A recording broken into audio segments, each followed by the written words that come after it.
Now this is our $500 inflatable Aqua Marina fishing boat. And over the last 2 years we have put it through absolute hell. As full-time caravan travelers, this boat has to live outside 24/7, strapped to our ute through blazing heat, freezing cold, and everything else Mother Nature can throw at this thing. Today I want to show you how it's been holding up and whether it is still seaworthy. Plus I will also show you some of the mods I've done to turn this little inflatable Aircat into a fully fledged fishing machine, including my top picks for fish finders and motors. Let's go!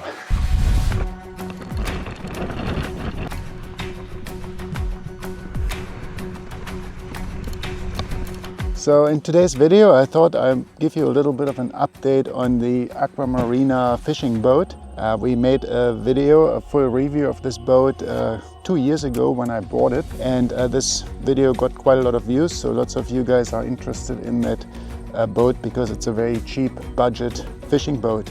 I just wanted to mention that this is not a sponsored video of any kind. None of the items or products I show you here today have been sponsored to us. I've done a lot of research before I bought all these items, the boat, the fish finder, the motor and everything I'm showing you here. None of that has been given to us for free, so I can give you completely my honest opinion about everything. Guys, if you're new to the channel, my name is Mark. I'm the creator and owner of the website fishingreminder.com. If you're into fishing and you want to find out about the best bite times for your particular location anywhere in the world, then make sure to head over and check out our website fishingreminder.com. We got all the information you need to plan a successful fishing trip there. And here's our boat. It's an 11-foot or 3.4 meter long inflatable catamaran made by Aqua Marina. Its total weight is only 34 kilograms. It has 5 air chambers including the inflatable drop stitch deck and a massive payload of 500 kilograms. It's probably the cheapest Aircat on the market, but how does the quality stack up? Let's see what it looks like after 2 years of abuse. Let's start right at the front of the boat.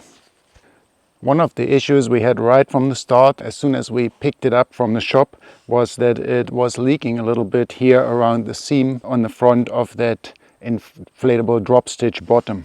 I put some glue over it over the times and that stopped it for a little while, and then it started leaking again. So a little while ago I just gave up on gluing that. It holds the air pretty well. It takes about 5 days or so for that to go a little bit soft, and then I just give it maybe 3 or 4 pumps with the pump to inflate it back up. That's all it needs. So as you can see, the boat is very dirty. It does not look as good anymore as it did in our original review video, where it was still all white. Seen lots of fish slime, fish blood, and lots of rain and dust. Check out this mess this made here. There's crap everywhere. Blood sprinkles all over. How am I going to clean that? Luckily it's going to rain tomorrow morning. Just leave the boat out in the rain and hopefully that will clear it up. On the bench of this boat here I just put on a fish measure so I can easily see if I have a legal sized fish. But what I found with the bench here, I usually just clip it in on the front. It clips on these little things here, is when you're moving along with the boat, the bench often just comes off here. So the water is like sort of pushing those side pontoons together a little bit when you're sitting on there and you're moving along, and that sort of is enough to kind of loosen up the bench, and the bench comes off on one side and sort of wiggles around. So it's not sitting 100% straight in there. So often I just don't use the bench at all. So I'll just leave it away. It's also fairly heavy, so it adds a little bit of weight to the boat. I did screw another Railblazer starport onto the bench. These Railblazer items are really handy, so you can get extensions for that, like for example the rod holders I have in the back there, they can clip on here, or you can use like a phone holder, or you can attach your fish finder display to these things, and they make it really handy. So that's why I installed one here. If I take the bench with me and I'm sitting here, I can just clip on my phone here. Same with the fish finder. I also glued on a stainless steel, well it wasn't a stainless steel because it has rusted, washer on here, which acts for my light. When I want to go out in the dark, I can put my magnetic lantern on here, which is sticks to that because it's magnetic. And then I have a little bit of a round light, which you need when you go out in the dark.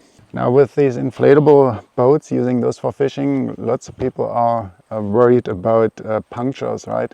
And most people actually worry about getting punctures from fishing hooks. I found fishing hooks is actually not the issue. The issue is the spikes.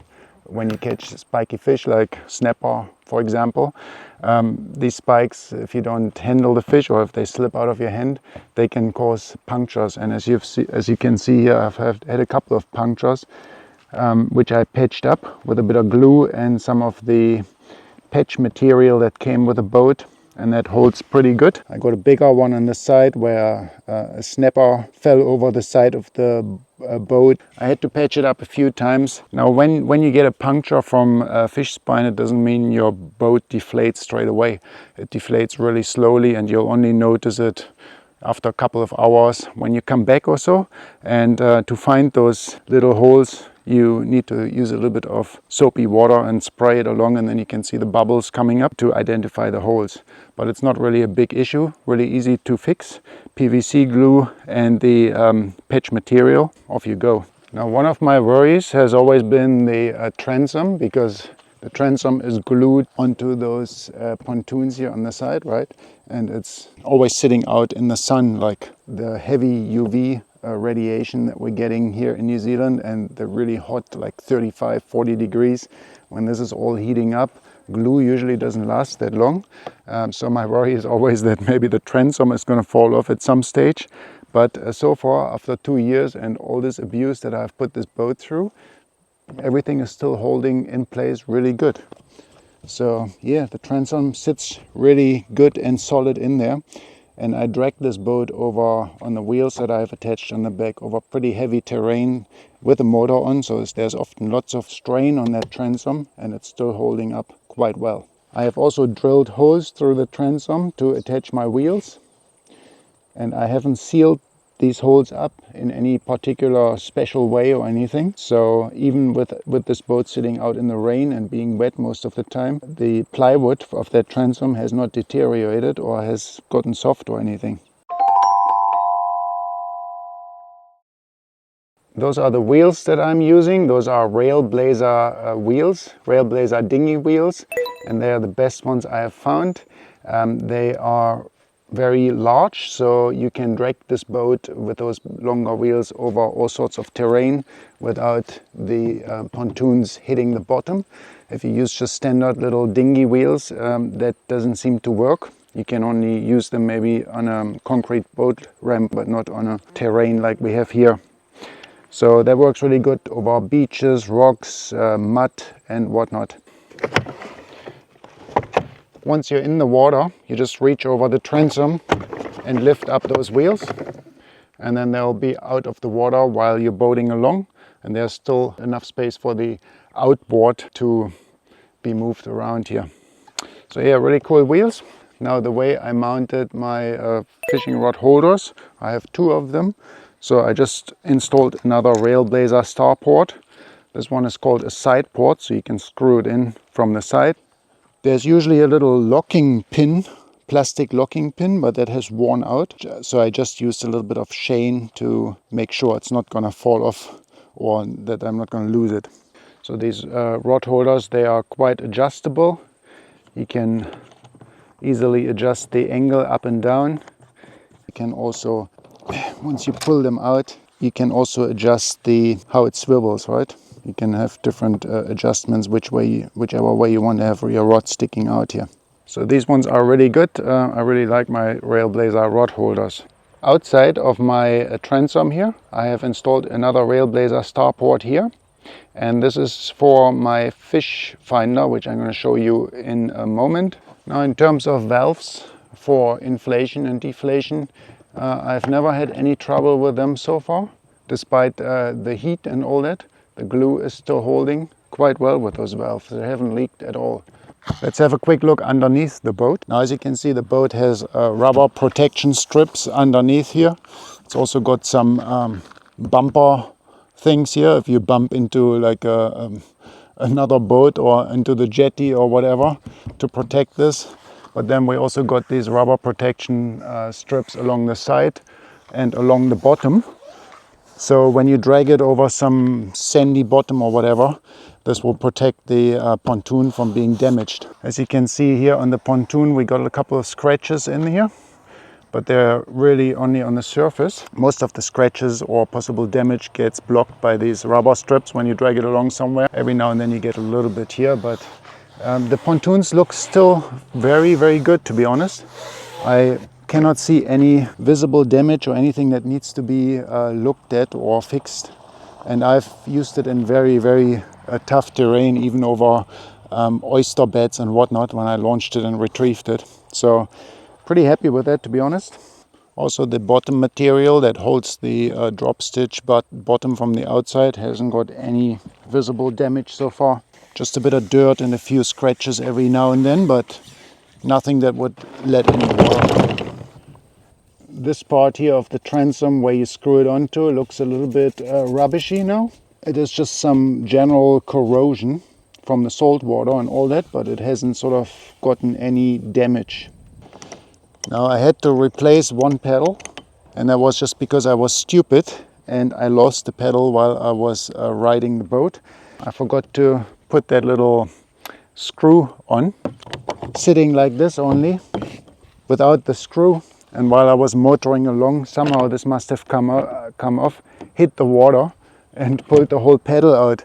And I didn't even notice that. I only noticed that at the end of the day when I came back, that one pedal is missing. But I remember that I heard a little bit of a sound while I was motoring along, and I thought, what was that? That sounded like I lost something, but I didn't realize it was the pedal. Yeah, I had to go to the shop and buy a new pedal, which was really easy to buy actually. That is the new pedal over there. This is the original pedal still. And one thing I noticed is that the glue has come off here from that handlebar. That's just a little bit of a plastic cover for your hands when you actually row. So I just have to put a bit of super glue or whatever on here, stick that back on, because right now it's a little bit inconvenient paddling when this is not holding properly. So that was the only part I ever had to replace on the boat. And that was because of my own stupidity, not attaching it properly. It doesn't look as good anymore as it used to, but it is holding up really well and there's no visible damage or anything to it. So I think this is still good for another couple of years. Now when you look at other boats, other brands, like for example a Cat or TrueKit, and you compare the price, they will cost sometimes 3.5 times more than this boat. Now in terms of a Cat, the only thing I found is that the Cat has an open transom. So it has only bars between those pontoons here. And when you launch on a beach, then the water that comes over the front will run straight out. If you're a little bit lax like me and unorganized, and you leave some of your fishing gear lying around here, and you get a wave washing over the bow, then all your fishing gear will also wash out through an open transom. So you got to be careful with that. But generally, I think I like the open transom on a Cat, because I've had a few times where I tried to launch that on a wavy beach and I got some waves washing over the boat and the whole boat filled in with water. Now it's got a little drain plug here in the end, but it takes a long time for the water to drain out of the boat once it fills up with water. That would be an advantage of the Cat, but I don't know if it justifies the triple the price. Now let's talk a little bit about the open bow on this boat. You can get these Aqua Marina boats in two versions, once with an open bow like this, and then you can also get it with a closed bow. There are several advantages and disadvantages for both. If you have an open bow like this, then it is really easy to get in and get out of the boat. Like you can just step in like this on the boat ramp and don't get your feet wet or anything. It is also really good for if you want to go for a swim off the boat. You can just slip over the front and hop back in over the front if you want to use it for swimming or spearfishing or diving. Beauty about this Aqua Marina Aircat is that it's really easy to get on and off over the front with an open bow. The disadvantage is, of course, when you launch in waves, the waves will wash over or if you decide to anchor the boat up out on the front here somewhere and some big waves come, the boat will be dragged down a little bit or will held in place, and water can possibly enter here a little bit more easily. It's not so much of an issue when you actually motor along because the front comes up a little bit, but mostly anchoring. So you can avoid that by attaching the anchor to the transom at the end of the boat instead of the front in wavy conditions. In that instance, maybe a closed bow would be a little bit better because it would sort of lift the boat up over the waves, unless they're too big waves, of course. Now, another advantage might be, if you have this open bow, is that you have less wind resistance, as if you have a big closed bow in front of you, which might make the boat go a little bit faster. One thing I wanted to mention about the drain plug. This is the drain plug to plug the drain hole from the outside. Aqua Marina in the manual says you should always put that in, but I actually never put that in. I always have my drain hole open and I never get any water coming in there.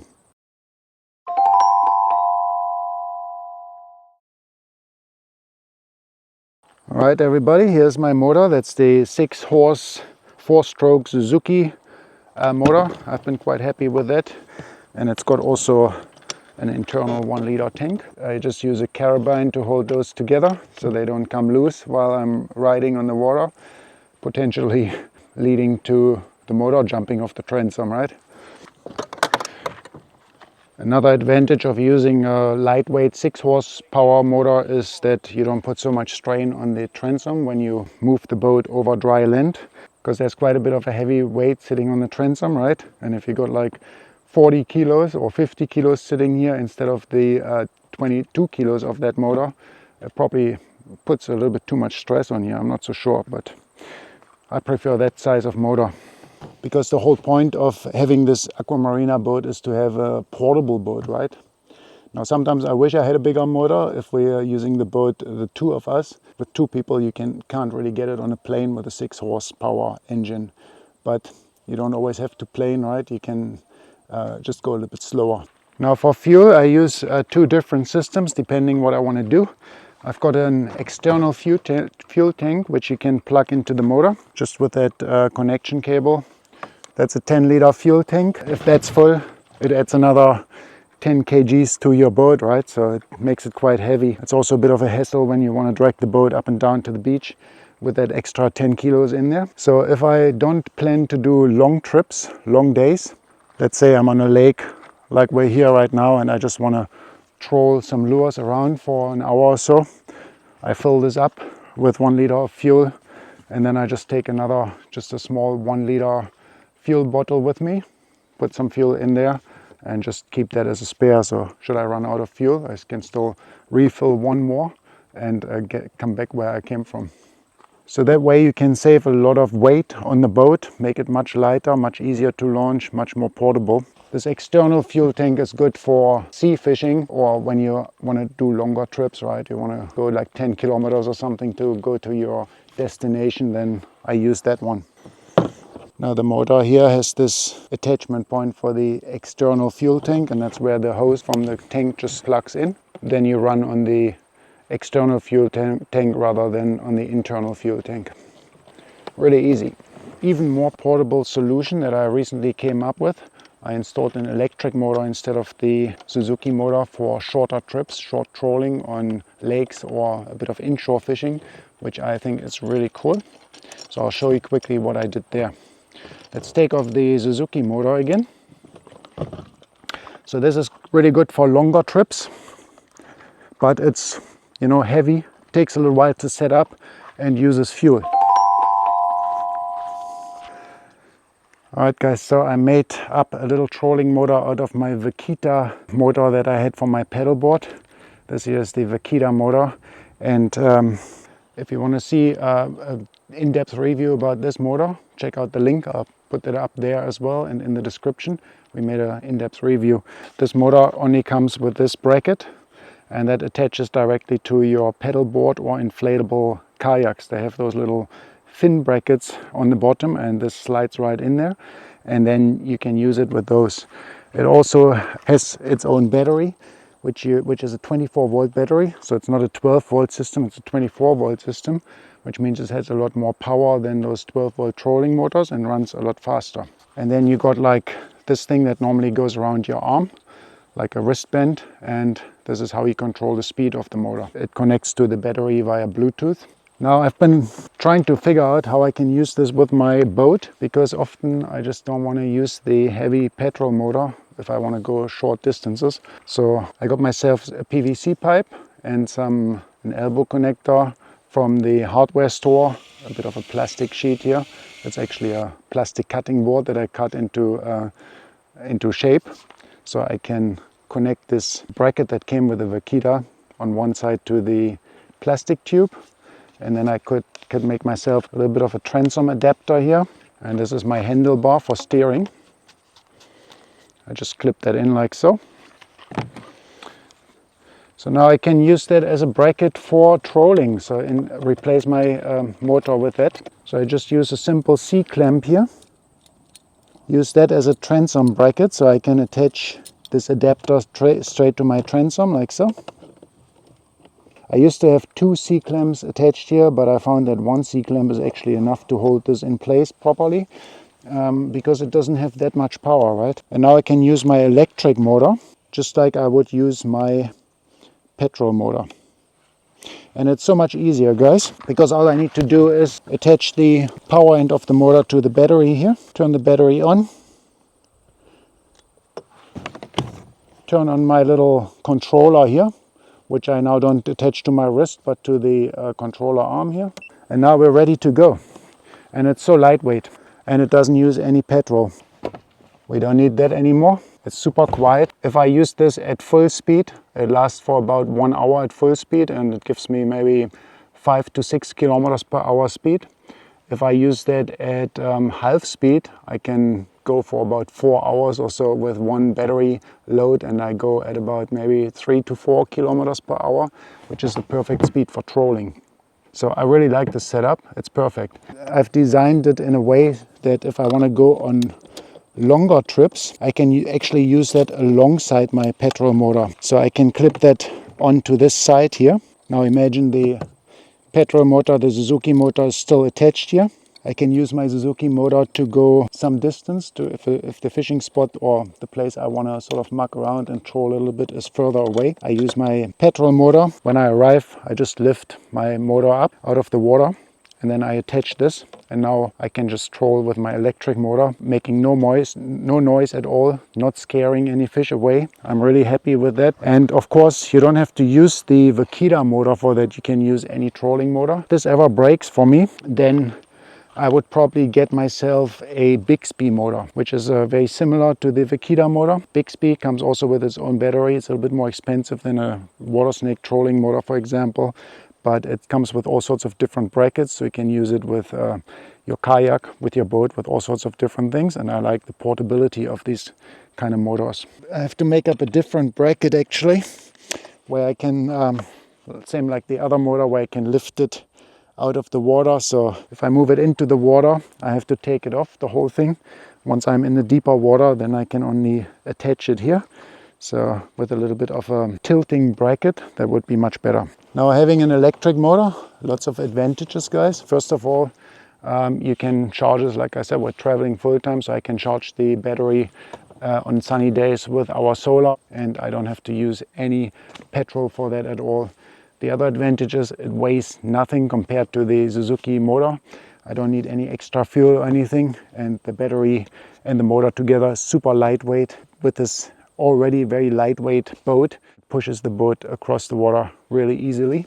The next advantage is you don't scare any fish away, especially freshwater fishing. Trout, they get scared by engine noise. If you have an electric trolling motor, you don't make any noise, you don't scare any fish away. So it's a really tranquil way of fishing. Even your ears will thank you because you don't have this constant motor noise. Alright guys, so now I talked about a couple of different options how I set up the boat, and I've shown you two options for propulsion. The first option is just the standard outboard engine, and the second option is an electric version, which I really like as well.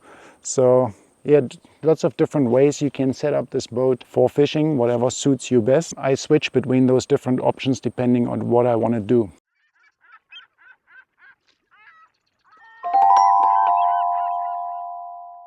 All right, guys, what is a fishing boat without a fish finder, right? So again, I have two different ways to use a fish finder on this boat. My all-time favorite fish finder is the Deeper Pro, and now the Deeper Chirp, which is a little bit better, but I still have the Deeper Pro version. This is Wi-Fi fish finder that you can charge via USB. It lasts a couple of hours on one charge. I just attach a bit of string. When I want to use it, I clip it on and just hang it over the side of the boat. You can use it when you just troll in the slowest speed. Then you can let it bob along and it will show you the bottom structure. But if you want to speed up a little bit, you have to take it off, otherwise it will just sort of fly around behind the boat, right? That is my deeper option, and this one connects to a mobile phone. That's why I have a Railblazer mobile phone holder, so I can attach my mobile phone to this as a display. Sometimes I just put the phone on the bottom right in front of me if I don't take the phone holder, and then I can see it. This is the ultra portable solution, and it's so easy to use, so easy to do. This is absolutely my favorite way. The only limitation with this Deeper Pro is it only goes down to 50 meters. The next version, the new version, the Deeper Chirp, can go down to 100 meters. That is one limitation, and other than that I actually don't see much of a limitation on these ones. So this also creates some biometric maps when you move along, when you have it in the water at slow speed, and then you can see create a depth map of the area where you're fishing and look at it later on the boat and go back to places you have been to. So it's actually very feature rich for such a small device. So if you're interested in the Deeper Pro, we made a in-depth review video about it, so I'll link that in the description and up here, and you can have a look if you're interested in that one. Now let's have a look at my second fish finder option. Now, as you can see, this is a lot bigger than the other fish finder, the solution, and I will probably get rid of it again. But I've been using that for a little while and quite successfully as well. So first I got myself a waterproof plastic box here. And I got myself the Garmin Striker Velvet 4CV fish finder here. This fish finder requires a 12-volt battery, and I installed this 12-volt battery into my box here, right? So that's got the 12-volt battery inside here. I installed also a switch and a bit of a USB charger to that battery, so I can plug in my mobile phone here as well and charge a couple of things at the same time and have them in this waterproof compartment here while I'm motoring along. Next for the motor repair. Couple motor repair things here. First aid. Fish finder unit. It's in here. At the same time, I've got the cable coming out from the side here, power cable to plug in my display unit. And like I've shown you before, for the display unit, I installed the Railblazer starport here, so I can just plug in my display unit here like so, and I can move that around, swivel that around in whatever direction is suitable. Now the Garmin comes with a big transducer. For that I installed the Railblazer mount here in the back. So when you buy the Garmin, you only get the transducer here and a little bracket. So this is actually a transducer arm that is produced by Railblazer. You can buy that. I think it's called the extended long dinghy transducer arm. They make one for kayaks and one for dinghies. That's the longer version here. You can adjust that, swivel that in whichever way you want, and attach your transducer on the bottom. And that then can clip onto those Railblazer starports. So that's why I made the starport right here. So I can clip the transducer in here, set it up in whatever direction I want, and it just fits between the wheel. So I can still move the wheel up when I'm moving along in the water, and the transducer is just sitting right underneath the water line here. And from that transducer we got a very long cable that then has to run back to our Garmin Striker display unit and be attached there. And that is always a bit of a hassle because you have to find where it plugs in properly. So, all right, so we got our power cable coming from our battery, and then we got the transducer cable coming in here. And then we got our battery compartment I also have a few extra spare things in that dry box here. I put like a SOS, personal location beacon, in there. I only use this setup when I go long distances out into the sea. Otherwise, I always use just my little Deeper Pro fish finder, because as you can see, it's a lot more hassle to set this up. And then I just close that up, and I have my waterproof compartment here with my electronics in there, my phone and so on. Now the problem with this is every time I stop somewhere and I want to go at a faster speed, not at trolling speed, I have to take the transducer arm off and put it in the boat.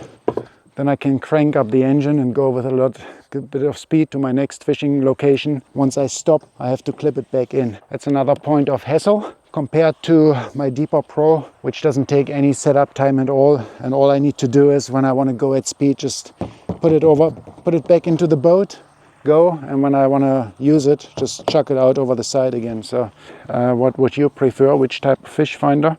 I really like the ultra portable solutions always. Besides this box and the Garmin and fish finder and everything takes up a lot of space in the car as well, whereas this one just fits in your pocket. So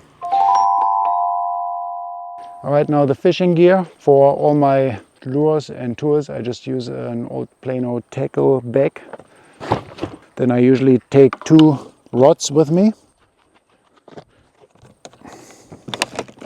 I often just chuck a cutting board in the boat as well. If I land the fish, I want to gut the fish or something, I don't want to put it directly here onto the drop stitch bottom to avoid any spikes making holes. So I just put it on the cutting board. And then I also have a chili bin. This one happens to be also an Aqua Marina chili bin. Works as a seat at the same time. I never used the seat really. This was made for my paddle board. I can take that with me as well. Often I don't take this chili bin because it's a little bit heavy. Often I just take a small catch bag, put my fish in the catch bag rather than carrying the heavy chili bin with me. Much more portable, much more easy. Then of course a landing net. That's all we need. All right guys, I've shown you everything I wanted to show you about the boat after 2 years of heavy use, what I've learned, how I set it up now. Most of the time when I go fishing, all the additional items that I have installed on this boat that make fishing just a little bit easier. I think personally that this is a great value fishing boat for the price I have paid for this, 900 New Zealand dollars or around about 500 US dollars. I couldn't have asked for more. 2 years super heavy use out of it. It's just holding up. So in terms of value for money, I think it is a great investment. It has been a great investment. So let me know what you think. If you are interested in buying an Aqua Marina Aircat boat yourself, was this helpful for you, this little bit of an update here? Check out all the videos that we've made with this boat. I add a little playlist here. And if you enjoyed the video and you got something out of it, then please give us a like and subscribe to see more content like that.